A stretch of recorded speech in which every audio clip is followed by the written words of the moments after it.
तो देखिए आज हम लोग एक नए टॉपिक के साथ में आए हैं, वो भी क्या है वो टॉपिक आँख। आँख जिसको हम लोग क्या कहते हैं इंग्लिश में आई। आँख एक ऐसी संवेदी अंग है जो हमें क्या करता है, देखने की अनुमति देता है, देखने में सहायता करता है। यह प्रकाश को संचरित करता है और इसे तंत्रिका कोशिकाओं के माध्यम से विद्युत रासायनिक संवेदों में बदल देता है। मनुष्य को कितने आँखें होती हैं, तो 2 आँखें होती हैं। आँख का काम क्या है, देखने में मदद करना।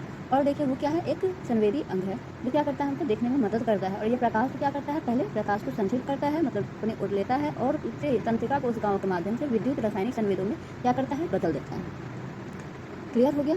और देखिए क्या, आँख की संरचना। आँख की संरचना मतलब आँख कैसे कैसे बना होता है, उसमें क्या क्या होता है। तो देखिए आँख की संरचना के बारे में, आँख कई परतों में बनी होती है।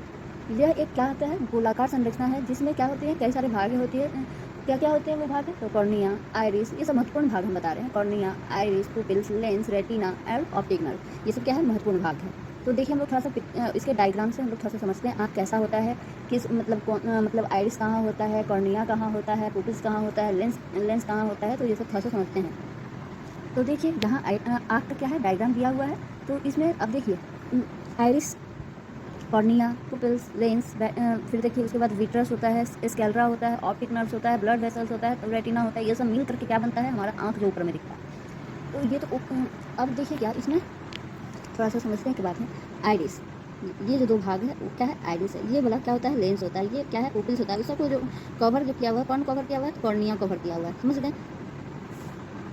तो अब देखिए किसके बारे में पढ़ते हैं, कॉर्निया के बारे में। तो अभी बताया कॉर्निया का फिगर भी दिखा दिए हैं। तो फिर से एक बार देख लीजिए कॉर्निया। अब देखिए क्या, यह क्या है, पारदर्शी गुंबद के आकार का होता है जो आपकी आंखों के सामने होता है। और यह आपकी आंखों के लिए क्या होता है, एक खिड़की की तरह काम करता है जिसमें प्रकाश आपकी आंख के अंदर प्रवेश करता है। और यह आपकी दृष्टि के लिए क्या होता है, बहुत ही महत्वपूर्ण होता है। क्लियर हो गया। मतलब कॉर्निया का आकार कैसा होता है, तो गुंबद की तरह होता है। जो आपकी आंखों के क्या होता है, ठीक सामने होता है, मतलब आंखों के सामने होता है। और यह आपकी आंखों के लिए क्या होता है, एक खिड़की की तरह खिड़की की तरह क्या करता है, काम करता है। तो कॉर्निया एक महत्वपूर्ण भाग है। कॉर्निया आपकी आंखों के सामने का स्पष्ट भाग है जो प्रकाश को अंदर प्रवेश करने और रेटिना पर केंद्रित होने में मदद करता है। कॉर्निया क्या है, बहुत नाजुक होता है और इसे चोट लगने और क्षतिग्रस्त होने से क्या करना पड़ता है, बचाना पड़ता है। कॉर्निया का आकार और पारदर्शिता आपकी दृष्टि को प्रभावित करती है। यदि कॉर्निया में कोई समस्या हो तो आपकी दृष्टि धुंधली या विपरीत दिखाई देगी। जो कुछ बीमारियां जो है हमारे कॉर्निया को क्या करते हैं, खराब करते हैं। जिससे वो बीमारी क्या क्या है, तो देख लीजिए केराटोकोनस और कॉर्नियल अल्सर और कॉर्निया की चोटें। आँख की बाहरी पारदर्शी परत जो प्रकाश को आँख के अंदर प्रवेश करने और अनुमति देता है, इससे हम रेटिना को फोकस करने में मदद करते हैं। क्लियर हो गया। अब देखिए किसके बारे में पढ़ते हैं, तो आइरिस के बारे में। तो आइरिस क्या है, भी फिर से एक बार इसका फिगर दिखा देते हैं आप लोगों को। यहाँ देखिए आइरिस का, अभी बताए थे आइरिस दोनों साइड में जो छोटा छोटा जो मतलब दिख रहा है वो क्या है, आइरिस है। तो देखिए क्या, आइरिस के बारे में, आइरिस आँख का एक रंगीन हिस्सा है जो पुतली को घेरता है और यह आँख में प्रवेश करने वाले प्रकाश को मात्रा को नियंत्रित करता है। मानव तथा अधिकांश स्तनधारियों एवं पक्षियों की आँख के भीतर की एक पतली वृत्ताकार संरचना है जिसका काम आँख के तारे मतलब पुपिल्स का व्यास को नियंत्रित करना होता है। यह इस प्रकार आइरिस रेटिना पर पहुंचने वाले प्रकाश की मात्रा को क्या करता है, नियंत्रण करता है। फिर से एक और समझ लेते हैं। आइरिस आँख के क्या है, एक रंगीन हिस्सा है जो पुतली को घेरता है और यह आँख में प्रकाश जो प्रवेश जो करता है जो प्रकाश जो प्रवेश करता है उसको नियंत्रित करता है। और मानव तथा अधिकांश स्तनधारियों एवं पक्षियों की आँख के भीतर की एक पतली वृत्ताकार संरचना है जिसका व्यास काम आँख के तारे एक व्यास को नियंत्रित करना होता है। इस प्रकार आइरिस रेटिना पर पहुंचने वाले प्रकाश को क्या करता है, नियंत्रित करता है। क्लियर हो गया। तो अब देखिए किसके बारे में पढ़ते हैं, पुपिल्स के बारे में। तो पुपिल मतलब इसको हिंदी में हम लोग क्या कहते हैं, पुतली कहते हैं। मानव पुतली जिसे हम लोग नेत्र तारा भी कहा जाता है। आपकी आंख के रंगीन हिस्से आइरिस के बीच में स्थित एक काला छिद्र है।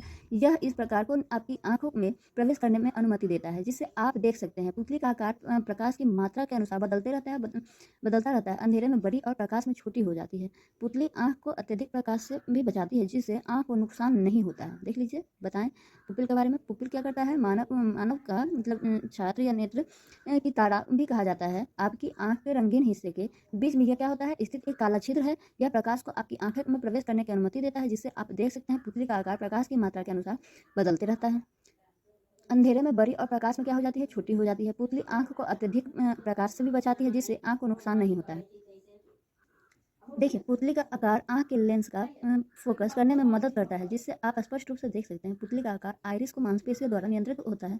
जब प्रकाश कम होता है तो गोलाकार मांसपेशियों स्क्लिंस्टर मसल्स संकुचित हो जाती है और पुतली बड़ी हो जाती है। जब प्रकाश अधिक होता है तो रेडियल मांसपेशियों मतलब रेडियल मसल संकुचित हो जाती है और पुतली छोटी हो जाती है। पुतली का आकार हर व्यक्ति में अलग अलग होता है। पुतली का आकार कभी किसी बीमारी का संकेत भी हो सकता है। पुतली का फैलाव किसी कार्य में लगाए गए मानसिक भार को भी दर्शाता है और इसे अक्सर किसी अन्य व्यक्ति में रुचि के स्तर के बारे में सामाजिक संकेत के रूप में लिया जा सकता है।